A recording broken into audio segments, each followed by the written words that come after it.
Part 1. The arrival that should not exist. The alien fleet waited in perfect formation. Hundreds of warships floated silently in deep space, their hulls dark and sharp, weapons charged and ready. They had come to this star system to claim it. No force had ever stopped them before. The commanders were calm. This system was weak. No defenses. No fleets nearby. No danger, at least. That was what they believed. Then the sensor officer froze. "Commander," the officer said slowly, "I am detecting something." The command bridge became quiet. "What kind of contact?" the fleet commander asked. The officer looked confused. "That is the problem. There was no warp signature, no jump trail, no energy spike." "Then how did it arrive?" the commander demanded. The officer swallowed. "It didn't arrive, sir. It just appeared." A single shape now floated ahead of the fleet. One ship. It was large, but not the largest they had seen.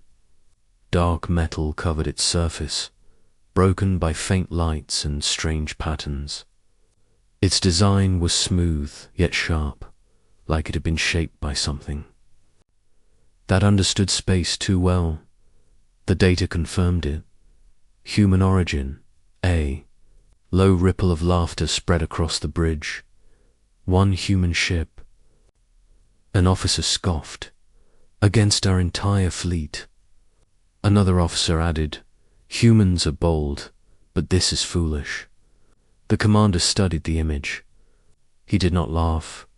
The ship was not responding to scans. No heat, no shield readings, no weapon charge. It was as if the ship did not fully exist. "Hail them," the commander ordered. The message was sent. There was no reply. Seconds passed, then minutes. The human ship did not move. It did not threaten. It did not flee. It simply stayed. They're silent and unmoving. "Perhaps it is damaged," one officer suggested. "Or a trap," another replied. The commander narrowed his eyes. Something felt wrong. Very wrong. "Run a deep scan," he ordered. "Everything you have." The science team worked fast. Then the lights flickered, just once. Every officer felt it, a strange pressure, like space itself had tightened around them. "Report," the commander shouted. The sensor officer stared at his screen in horror. "Sir, we just lost contact with Battle Group 3. The commander turned sharply. "Explain." "They are not destroyed," the officer said, voice shaking. "They are gone. Not debris, not wreckage, not explosions, just empty space where 50 warships had been moments ago. No weapons fire detected," another officer said. "No energy release." The bridge erupted into panic. "That is impossible. Check again. Run the logs." The commander slammed his claw on the console. Silence. He looked back at the image of the human ship. It was still there, unchanged, watching, double quotes, fire. "A warning shot," the commander ordered. "Minimal power." A cruiser at the edge of the fleet fired a bright energy beam. The beam crossed the distance. Instantly and missed, it passed through empty space. The human ship was no longer exactly where it had been. It had moved, only slightly, barely a meter. But that tiny shift made no sense. The movement had not followed any known physics. No acceleration, no thrust. It simply repositioned itself. Before anyone could speak, alarms screamed. Structural collapse detected. 3 alien ships folded inward, crushed by invisible force. Their hulls twisted like soft metal.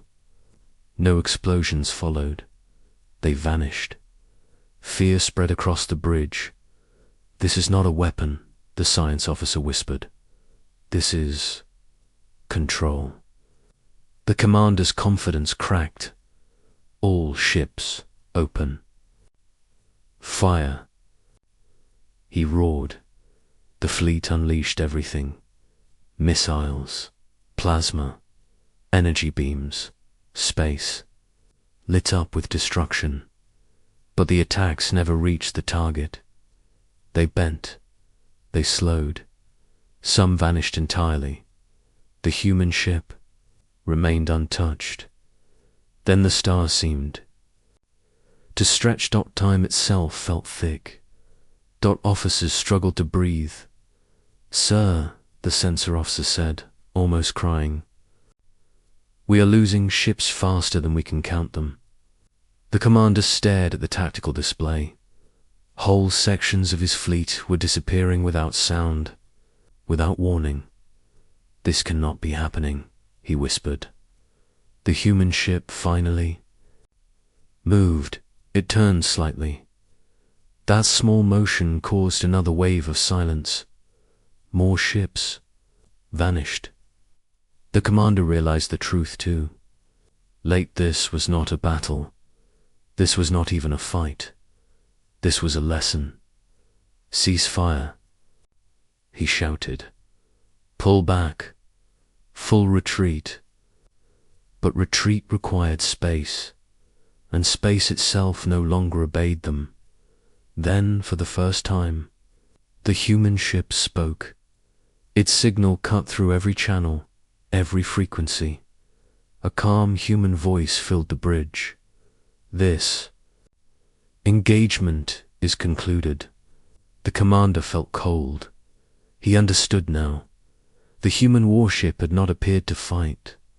It had appeared to end something, and the fleet had never stood a chance. Part 2. A fleet built on fear. The alien fleet was built to create fear. For generations, its ships had moved from system to system, crushing resistance without mercy. Whole worlds had surrendered the moment these warships appeared in their skies. No one questioned their power, until now, on the command bridge. Fear replaced confidence. The fleet commander stood frozen, staring at the tactical display. The numbers kept changing. Ships vanished. Formations broke apart. Nothing made sense. "Recount the fleet," the commander ordered. The sensor officer shook his head. "Sir, I cannot. The data will not stay stable. How many ships remain?" the commander demanded. "Unknown," the officer replied. "Every second, the number changes." The human warship still floated. Ahead of them, it had not fired again. It did not chase. It did not threaten. That was the most frightening part. "This fleet has faced enemies before," the commander said, trying to steady his voice. "We adapt. We survive." But even he did not believe his words. The science officer stepped forward. "Commander, our scans show something impossible." "Speak," the commander snapped. "The human ship is not generating a weapon field," the officer said. "It is generating a control field." The commander frowned. "Control of what?" The officer hesitated.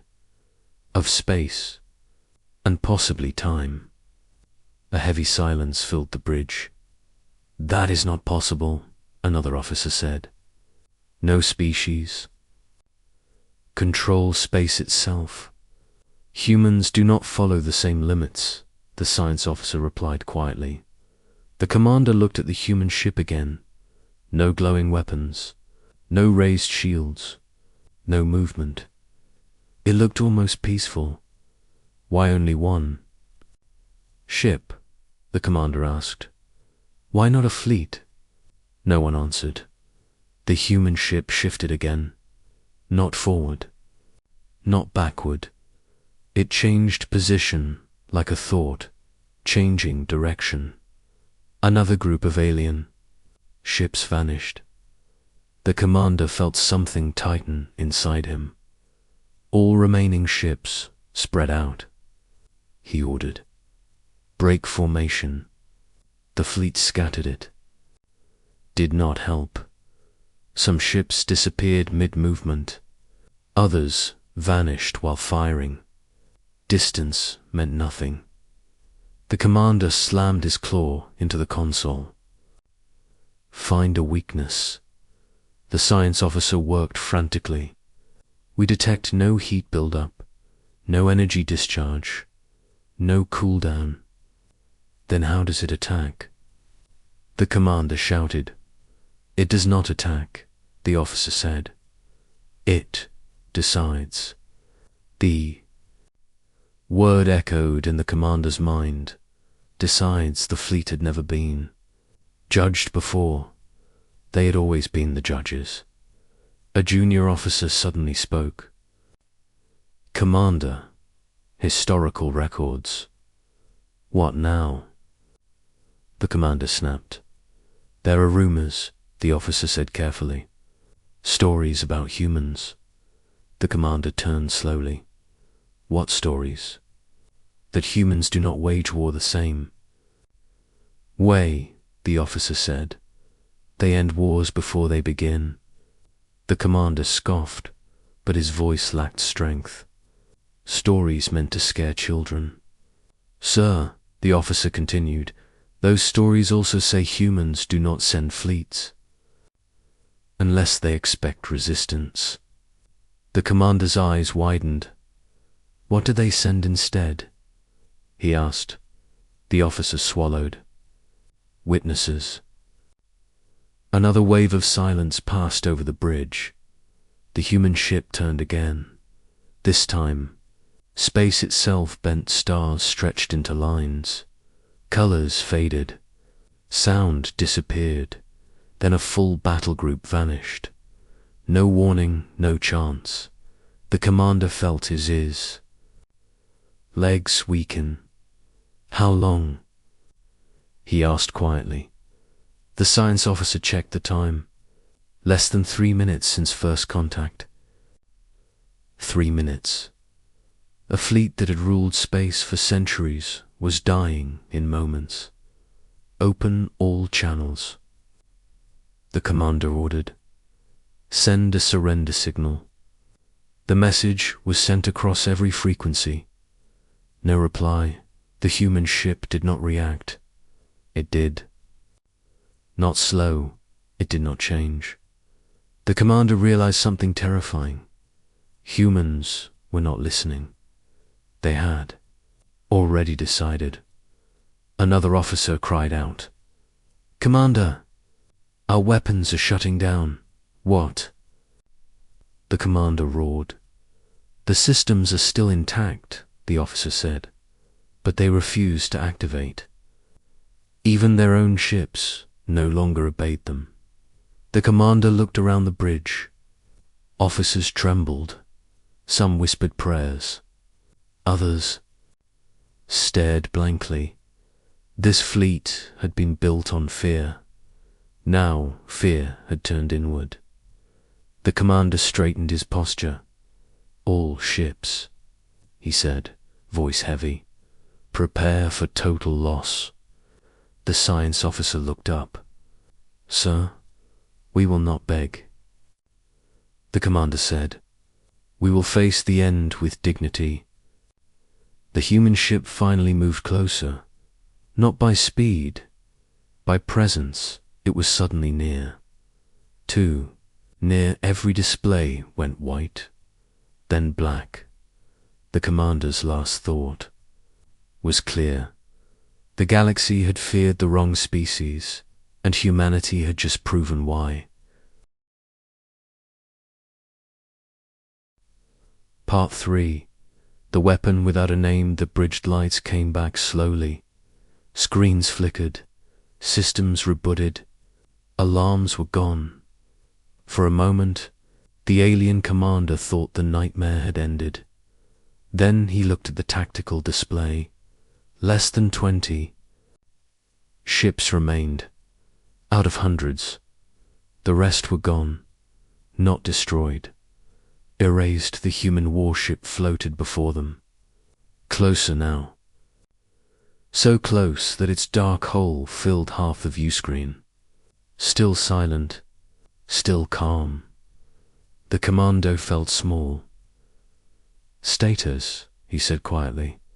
The sensor officer answered with shaking hands. "All long-range scanners are useless. Short-range sensors give false readings. Space around the human ship is unstable." The science officer stepped forward. "Commander, we believe we understand the weapon." The commander turned slowly. "Then explain it." The officer hesitated. "It does not have a proper name, because it is not a weapon in the way we understand." "Then what is it?" the commander asked. The officer took a breath. "It is a system that controls the rules of reality in a small area of space." The words felt heavy. "Our weapons break ships," the officer continued. "This system breaks the space they exist in." The commander clenched his claws. "Can we block it?" he asked. "No," the officer said. "There is nothing to block. No energy beam, no projectile. It acts before defense is possible." One of the remaining ship captains spoke through the com. His voice trembled. "Commander, we cannot move. Our engines respond, but space does not." The commander closed his eyes. The human ship shifted again. Not forward, not backward. It changed state. The stars around it dimmed. Then another ship vanished. Only 19 remained. The science officer stared at the readings. "Commander, it is not firing again. Then why are ships disappearing?" the commander asked. "Because the effect does not stop once activated," the officer replied. "The system defines what is allowed to exist." Allowed. The word burned in the commander's mind. "Does it choose targets?" he asked. The officer nodded slowly. "Yes, it appears to focus on threat patterns." "Then we are already marked," the commander said. "Yes," the officer replied. The commander straightened. "All remaining ships," he ordered. "Power down weapons." There was hesitation, then compliance. The human ship did not react. Minutes passed. No ships vanished. Hope flickered. "Commander," the science officer said, surprised. "The field is stabilizing." The commander leaned forward. "You mean it is responding?" "Yes," the officer said. "It is adapting to our change in behavior." The commander felt a chill. The human system was watching, learning, understanding. A signal came in, not a demand, not a threat, a message. The human voice returned, calm and steady, threat level reduced. The bridge fell silent. The commander swallowed. "They are judging us." The human voice continued. "You are inside a controlled zone. This zone exists to prevent escalation." The commander stepped closer to the console. "Then why destroy our fleet?" The human voice replied without emotion. "Your fleet represented escalation." The words struck like a blade. The commander realized the truth. The human warship had not been trying to win. It had been trying to limit damage. Another officer spoke softly. Commander, this is not a battle system. The commander nodded slowly. It is a containment system. The science officer looked up sharply. Yes, a system designed to end wars quickly. The human ship shifted again, this time gently. Space. Around it relaxed. The pressure eased. The remaining ships could move again. The commander took a deep breath. What happens now? He asked. A human voice answered. You will leave. The commander hesitated. Why spare us? There was a pause. Then the reply came. Because you are no longer a threat. The commander felt something break inside him. Not fear, understanding. Humans did not seek destruction. They sought control. Control of outcomes, control of damage, control of war itself. The commander bowed his head. We acknowledge, he said. We withdraw. The human voice gave one final message. This encounter is recorded. The signal ended. The human warship did not chase them. It did not fire. It did not threaten. It simply remained watching as the remaining alien ships turned and fled. The commander looked back once. The human ship was already fading, not by speed, but by absence, as if it was never fully there. The commander whispered to himself, this weapon has no name, because it is not meant to be used often. He understood now. If humans used it freely, the galaxy would not survive, and that was why. They didn't. Part 4. The human message. The remaining alien ships moved away slowly. No one dared to rush. The fleet commander watched the human warship fade from view. Not jump, not warp. It simply stopped being there, as if space itself had closed around it. The bridge was silent. No alarms. No orders. Only fear and disbelief. Record everything, the commander said at last. His voice was calm, but inside him, everything shook. The science officer nodded. All data is secured. But much of it makes no sense. It does not have to, the commander replied. It only needs to be believed. The fleet was no longer a fleet. What remained were broken survivors. As the ships moved into safe distance, the commander allowed himself to sit. His body felt heavy, old. We ruled by fear, he said quietly, and now we understand what true fear is. No one argued. Minutes later, a signal arrived. Not an attack, not a warning, a transmission. The bridge lights dimmed as every system focused on the message. The human voice returned. But this time, it was different. Not cold, not distant. It sounded human. This message is addressed to all surviving command authorities, the voice said. You are receiving this because you chose to withdraw. The commander listened closely. We are not your enemies, the voice continued, but we will not allow uncontrolled violence. The commander stood.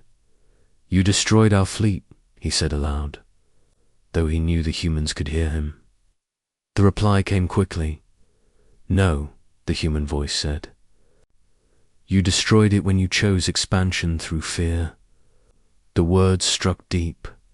The human message continued. We do not seek territory. We do not seek dominance. We seek stability. The science officer whispered. They speak like guardians. The commander nodded. The human voice went on. Long ago, humanity learned a lesson. Power without restraint leads only to silence. Images appeared on the main screen. Human history, burning cities, broken planets, wars that left nothing behind. We nearly destroyed ourselves, the voice said. So we changed. The commander watched carefully. We stopped building weapons to win wars, the voice continued.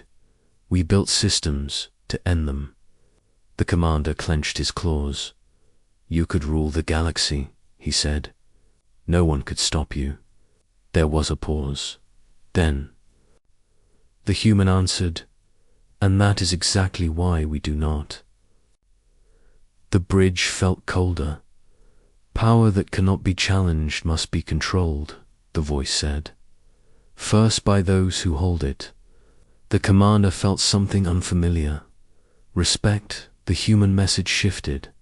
You will return to your people. The voice said, you will tell them what you saw. The commander nodded slowly. And what should we tell them? He asked. The human voice replied, tell them that humanity watches. Tell them that fleets do not scare us. Tell them that we prefer peace, but we are very good at ending wars. The commander bowed his head. What will happen if others do not listen? He asked. The answer was immediate. Then they will learn the same lesson. The transmission began to fade before it ended.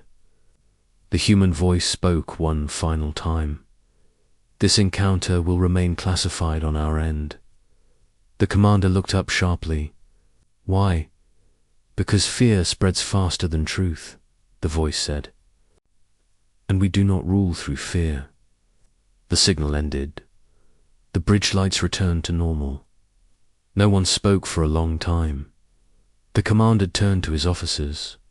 We were wrong, he said, about humans, about power, about war. One officer asked quietly, what do we do now? The commander straightened. We survive, he said, and we warn the galaxy. As the damaged ships limped away, the commander looked at the stars. Somewhere out there, humanity existed, not as conquerors, not as monsters, but as something far more dangerous, a species that had learnt restraint. He understood now why the human warship came alone. It did not need backup. It did not need witnesses for victory. It only needed witnesses for the truth, and the truth was simple. Humanity did not fight wars to win. They fought wars to make sure they never had to fight again. Part 5. The truth spreads across the galaxy. The surviving ships did not stop moving until they were far away. Only when the stars felt normal again did the alien commander allow the fleet to slow. What remained of his once great force drifted in silence. Damaged and shaken, he knew their duty was no longer war. It was truth. The commander ordered all records to be copied and protected. Sensor data, visual logs, crew reports, everything. This information must survive, he said. Even if we do not. The fleet split apart. Each ship took a different path, carrying the same message to different worlds. The message spread fast. At first, no one believed it. One human ship destroyed a full fleet. Leaders asked, no explosions? No weapons fire? Impossible. But then the recordings played. They showed ships vanishing without sound, space bending like liquid. A single dark human warship floating in silence. Fear replaced doubt. Across the galaxy, governments called emergency meetings. Military leaders watched the footage again and again. Searching for weakness, they found none. On the High Council of the Eastern Reach, elders argued. "This must be a trick," one said. "No species has this power," another replied. Then a third spoke quietly. "Humans do." The room fell silent. Reports followed. Human borders were calm. Human fleets were small.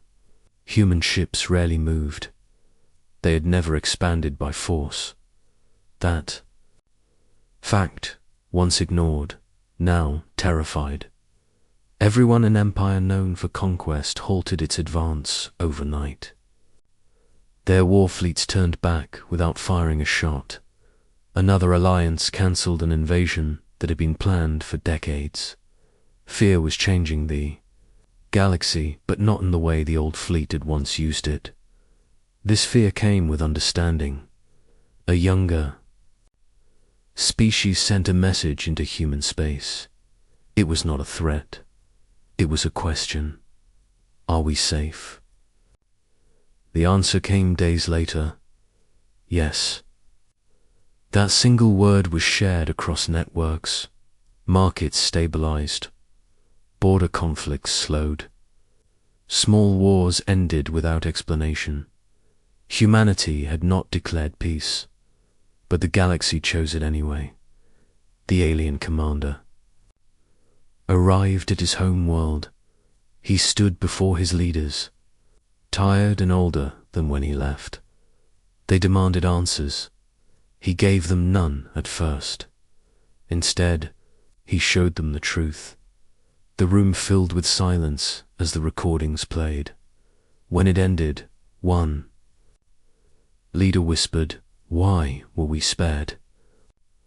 The commander replied, "Because we stopped being a threat." Another asked, "Why warn us instead of ruling us?" The commander looked at the stars outside the chamber. Because humans already learned what ruling by force costs. He said, "Word spread further. Pirate fleets disappeared, not attacked, but avoided. They found their targets gone, warned, or protected. No human ships were seen, yet everyone felt them, like gravity, invisible, but impossible to ignore. A secret meeting took place among the oldest races, beings who had lived through galactic ages. We misjudged humanity, one elder admitted. They are not peaceful, another said. They are restrained. That truth changed everything. New treaties formed. Borders were respected. The idea of total war became unthinkable, because if war reached a certain level, humans would notice, and when humans noticed, they ended things. Not with fleets, with finality. The alien commander was asked one final question by his people. "Do you fear them?" He thought carefully. "Yes," he answered. "But not because they are cruel." Then why? They asked. "Because they are kind enough to stop themselves," he said, "and powerful enough to stop anyone else." Across the galaxy, children learned new stories, not of monsters, but of watchers. Humanity did not appear in those stories often. They were not heroes. They were not villains. They were the reason wars ended early, and somewhere in quiet human space, the warship returned to its station. Its crew filed reports. No celebrations, no medals, just quiet work. Another war prevented, another lesson delivered. The galaxy slept a little easier, because the truth had spread, and once known, it could never be forgotten. Part 6. Why humans never send fleets human. Space was quiet. That was how humans preferred it. The warship returned without ceremony. No escort, no celebration. It slipped into its dock like it had never left.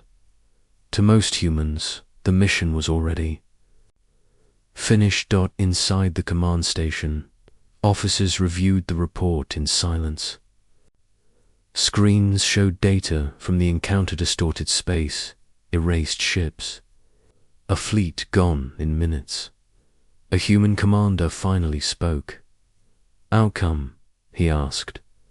"Escalation prevented," an officer replied. "No further hostile movement detected."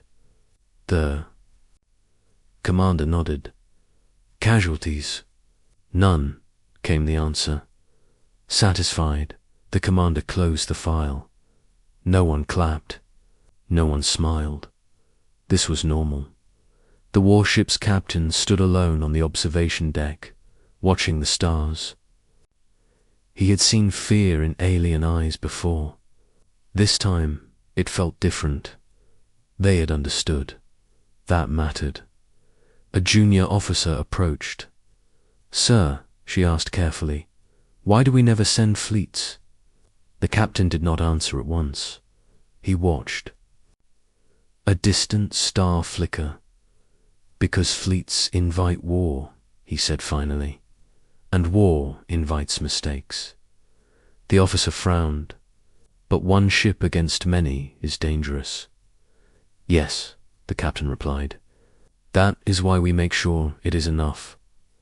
Long ago, humanity had tried fleets, thousands of ships, endless battles.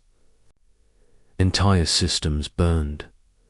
They won many wars and lost something far more important: control, human. History recorded those years with shame. They learned that victory was meaningless if it destroyed everything around it. So, they changed. They stopped building weapons to defeat enemies. They built tools to end conflict itself. One ship was easier to control than 1,000. One decision was safer than many. And if one ship failed, the galaxy would not burn. The captain turned back to his crew. "Humans. Do not send fleets," he said. "Because fleets create heroes." The officer tilted her head. "And heroes are bad." "Heroes make emotional choices," the captain said. "We cannot afford that." Another officer joined them. "Sir, the galaxy is already reacting. Borders are stabilizing. Conflicts are stopping." The captain nodded. "Good, but some are calling us tyrants," the officer added. "Others call us gods." The captain sighed. "We are neither," he said. "We are caretakers." The officer looked surprised. "We guard the line," the captain continued. "The point where conflict becomes extinction." The ship's systems powered down. The mission was over. Elsewhere in the galaxy, the alien commander watched the stars from his homeworld. His people rebuilt, slowly, carefully. Children asked him about humans. "Are they monsters?" one asked. "No," he replied. "Are they heroes?" "No," he said again. "Then what are they?" He thought for a long moment. "They are the reason monsters never finish their wars." He finally said, "Across many worlds, the same lessons spread. Power was no longer measured by fleet size. It was measured by restraint. And humans had mastered restraint better than anyone, back in human space." The warship was already being prepared for its next patrol, not because war was expected, but because peace required watching. The captain recorded his final log. "We entered contested space," he said calmly. "Hostile escalation detected. Resolution achieved." He paused. "Recommendation," he added. "Continue standard policy." The log ended. The warship remained docked, silent and ready, not as a threat, but as a promise.